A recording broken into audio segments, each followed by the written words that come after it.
Hello Kamadi! So for today's video, I want to share my sari-sari store opening. So from corporate world po guys, pinagpalit ko po ng mag-business na lang kasi hindi ko po kaya ng salary ko. Yung mga bayad ng pagbabantay, food pa namin, kuryente, tubig. Yes po, siguro sasabihin nyo na ang liit ng tindahan ko. Paano ko nag-sustain yung pag-araw-araw namin? But hindi po yung tindahan ko po ang main na pinagkukunan namin ng nagtatahi rin po ako ng mga basahan. So yun po ang pagkukunan ko ng bigas, yung benta po ng mga yellow at ice candy po para sa kuryente at tubig po. Tatlo lang kami sa bahay po, yung kapatid ko na 15 years old, na high school na po siya ngayon. Tapos yung anak ko na 5 years old, na nasa kinder po siya.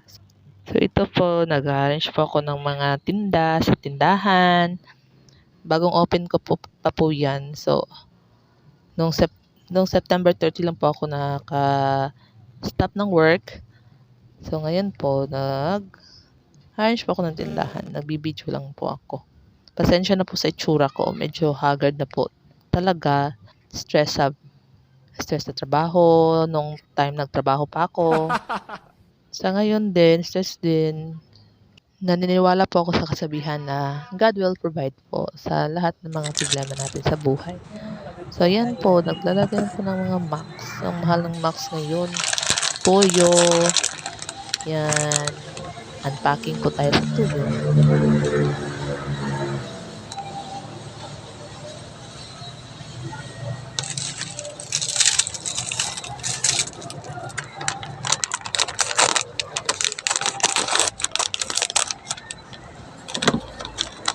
Oh, ang gagawin na din. Ano na nakakaya.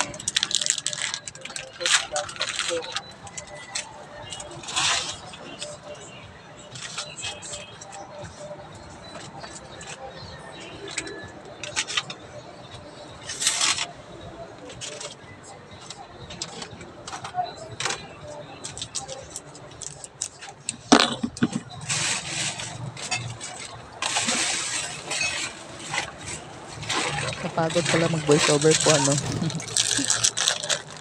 So, kung gusto niyo po mag-start ng sari-sari store, mag-start na po kayo.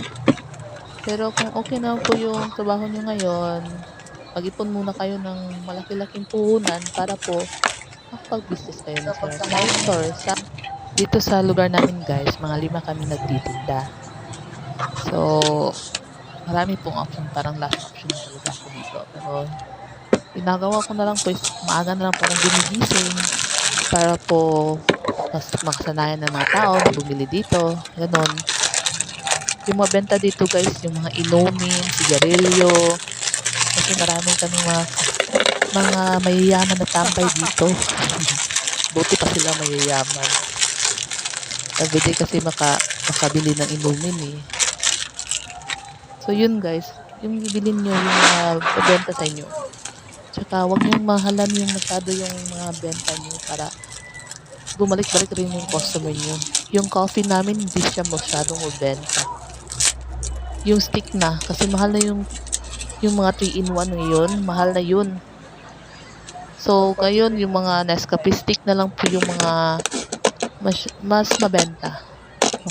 Dilata, ice candy, ice, ganun. Soft drinks, hindi pa masyado babenta yung soft drinks ko. Pero so far, so good naman po.